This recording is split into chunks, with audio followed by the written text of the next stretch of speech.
Hello! Thank you for tuning in to this week's reads. These readings are valid for whenever you come to them. The YouTube channel is James13 Wicca, in case you're seeing this somewhere else.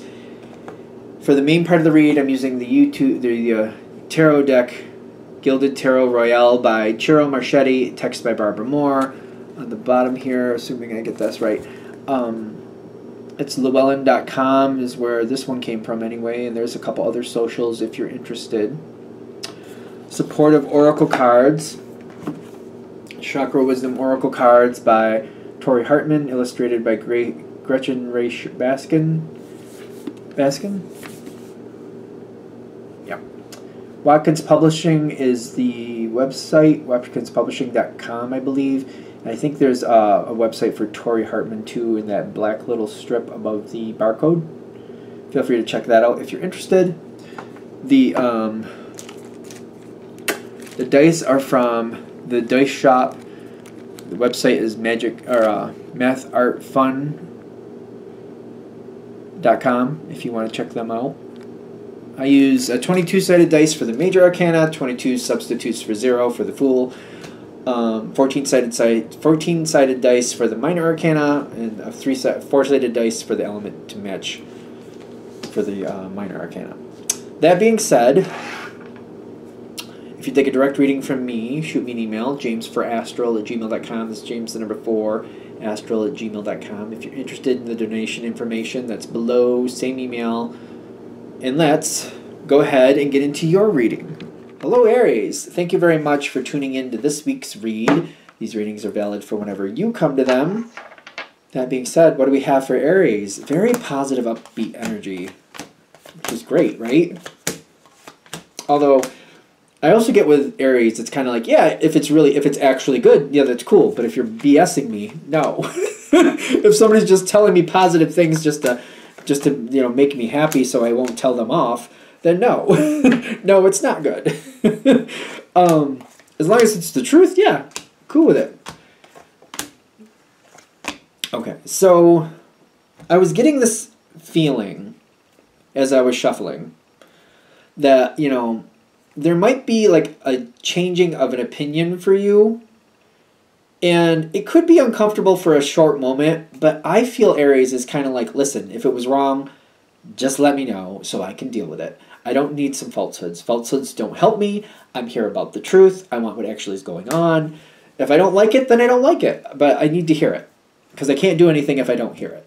And Aries, it's not like you're like, oh yeah, tell me I'm wrong. I can't wait. It's not like that. But it's kind of like, listen, if I'm doing this and I have faulty information and the way I'm handling it is not going to work, give me the truth so I can do something with it. If there's something I'm not seeing, hand it over to me. I may not like it, but that's fine. I need to know it. I think of Aries as like on point. That's how I feel about Aries. Even if you don't like it, you'll also acknowledge like, yeah, I don't like it, but it's still the truth and it is what it is. You're in a situation where there's somebody here. Oh, let's see. I can already feel this. They've been showing you what they want you to see. And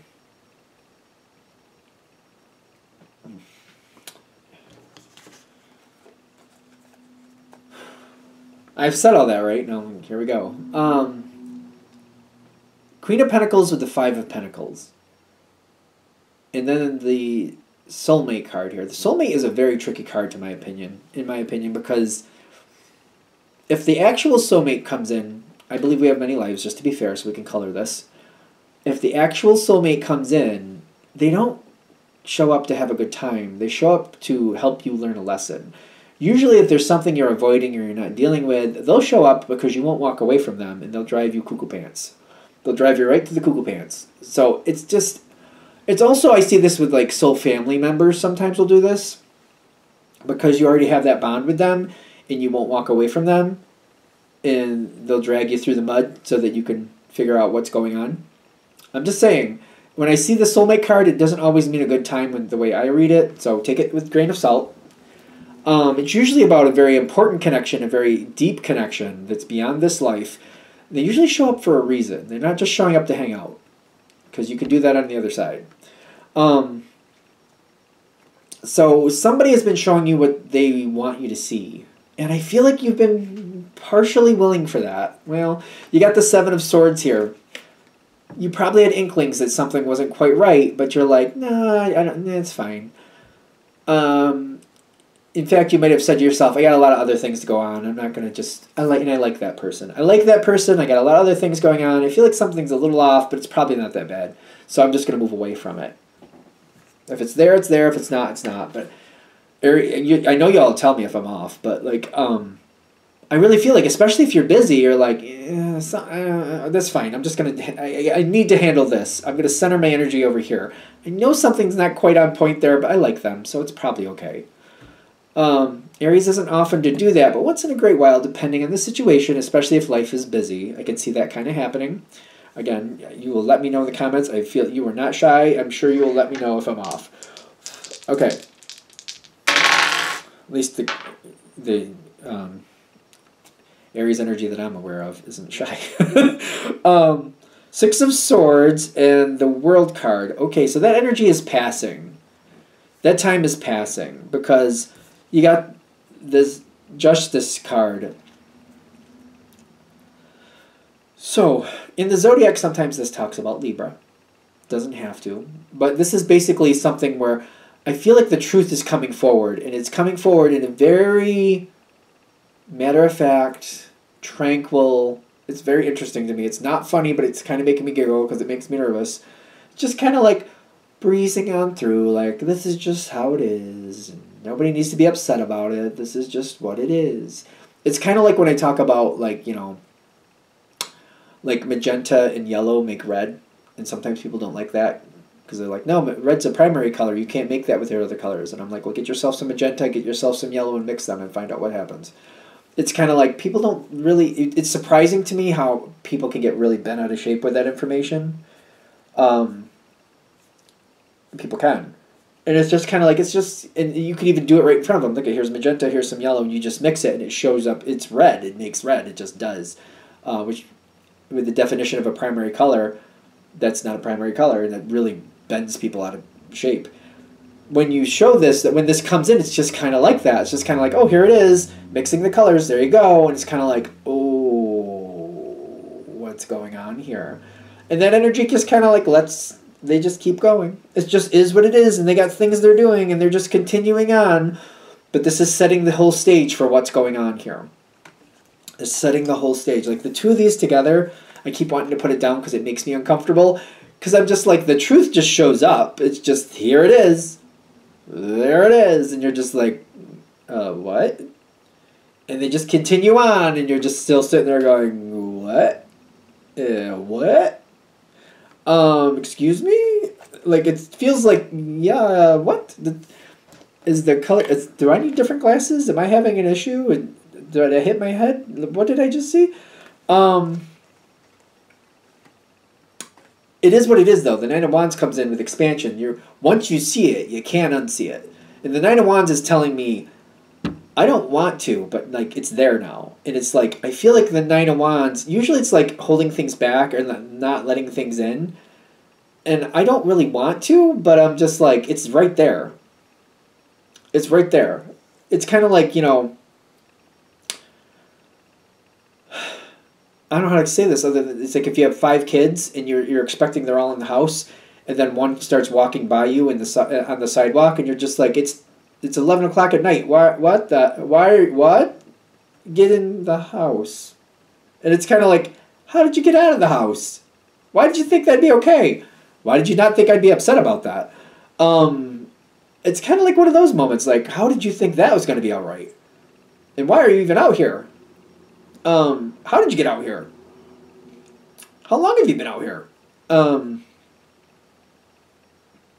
It just feels like that to me. It's like, I can't get around it. That Nine of Wands is just like, it's there. I can't get past it. Like, it's just right there. And it's kind of like that. You're on the wrong side of the fence. Like, that's the wrong side of the fence. I keep feeling that with the expansion next to it. Like, that's not where you're supposed to be. This is also explaining this energy. Like, it feels very passive with the Page of Cups, with the Wheel of Fortune coming in. Like, it just all comes in at once. It's all one flavor, kind of like, right. I mean, not right, but yeah. I I mean, what? It just keeps feeling like that. I feel like I'm kind of shell-shocked with it, to tell you the truth, when it happens. I kind of feel like somebody just jarred me, and I'm just like, I don't even know how to react to that. Once you know what's going on, things are going to need to be dealt with, and that's just how it is.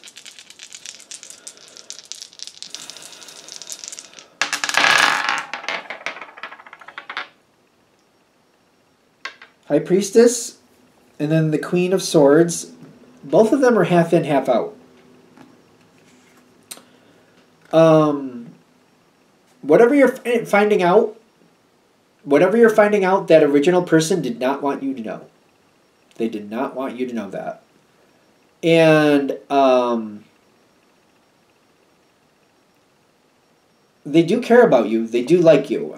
All right? So that is genuine. They do. But I feel like we have so many excuses. So many excuses. And I feel like this is a problem. This is a real problem.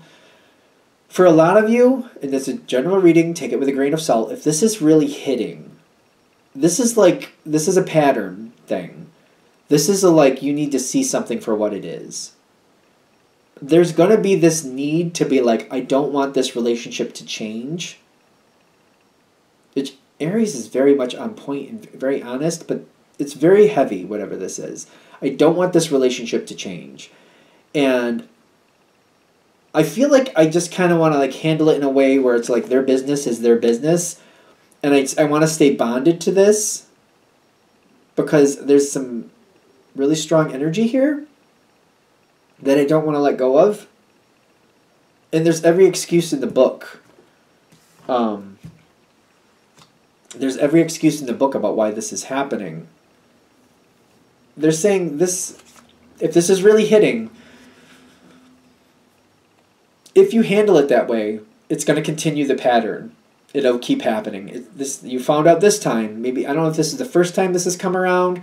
For some of you, maybe this has come around like this a few times already, and you've let yourself just kind of let it brush by, which is very difficult for Aries, but if you have a reason, you have a reason. I'm thinking of an Aries I knew a while ago, and they would it was the person who was doing these things, because accepting the truth meant that they were going to have to remove this person from their life, and they didn't want to do that, Aries is a very strong energy, so I understood why. I was kind of from the Aries energy that I know, it takes a lot, but if you make the decision, you can play it for a reason. That's the strategy side of Aries is what I'm getting. If you're kind of it's a pass or fail, if I accept that, if I don't accept that, this is going to fail, and I don't want this to fail, the strategy side of you will allow you to do that, but they're also saying you're not meant to do that. It's going to continue the pattern, and it's going to keep getting worse. The advice here, which is hard advice, take it with a grain of salt, take it with a mountain's worth of salt. Readings are for entertainment purposes only, because I feel bad about what I'm about to say here. Call it out for what it is and get to the root of the problem. Do what you do best and don't put up with any bullshit. It will probably lead to this, which is at the very least the completion of this pattern. Doesn't mean it won't come up again, but it means that this person, you didn't put up with it from this person, you're sure as whatever, you're surely not going to put up with it from somebody else. If you don't put up with it from this person, nobody else is going to have the chance to do it either. But I feel like they're saying you're putting up with something. And if you're not going to do it with this person, you're not going to do it with anybody else either. This person was the only person that was probably getting away with it, but you shut that down with them, a lesser energy is definitely not going to get away with it. It's hard to do, though. Whatever this is, I feel like it's hard to do. I don't know. Because I feel like it's very uncomfortable. But I also feel like I'm figuring out what's going on here. I feel like I've gone into a different depth.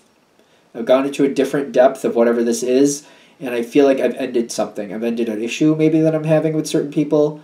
This may evolve your whole life. I feel like this is connecting to that level, where it's going to evolve a lot of things. This might be the place, for example, if you're calling this out at work, and you're shutting this down at work because there's somebody who means this much to you at work, it's going to blend into your social life, your family life, whatever else you got going on. Because if you're not going to tolerate it from this one, you're not tolerating it from anybody else either. So it might create a whole shift in your life that you're like, apparently I've been tolerating something that I wasn't realizing, but now that I've seen it, and now that I've cleared it out over here, I'm clearing it out the whole way around.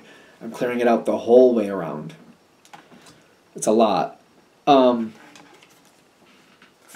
will be a lot happier with yourself in the long run. It's not the easiest thing to do, but you will persevere through it, and you will be a lot happier in the long run for doing it.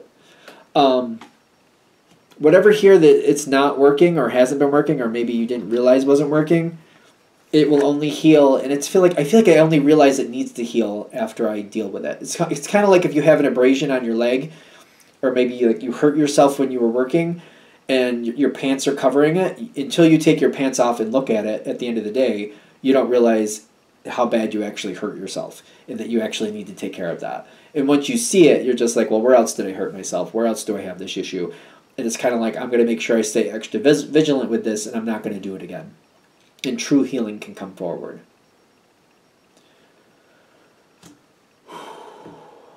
I feel like I need to let it go there, or else I'm just beating it to death.